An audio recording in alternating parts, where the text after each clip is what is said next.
Sa njeri neve i shohim për rreth nesh të cilët nuk falin namaz, nuk vinë për të falë gjuma, lejmë namazet e përditshme, dhe kur u thu ty atyne pse nuk vjen me falë namaz, përgjigja e tyne është ka vaktoq, inshallah do të vim, po kismet ko me ardh, mirë pa i ban 20, 30, 40, 50, 60, do shta 70, 80 vite dhe kur kama e ti nuk shkel në xhami përveç kur e bjerë xhamati i shtrim në tabut.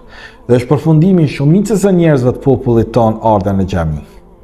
Asnjëri prej tyne nuk e anashkalon ardhen në xhami. Shumicën e rasteve. Edhe më të këqit e njerëzve, të cilën ndoshta edhe janë duke i luftu me gojë fen, neve po i shohim se familjarët e tyne po i binë në për xhamia dhe që i thot popullin ngurin e sallatashit, vjen edhe i falet namazi i gjenazës.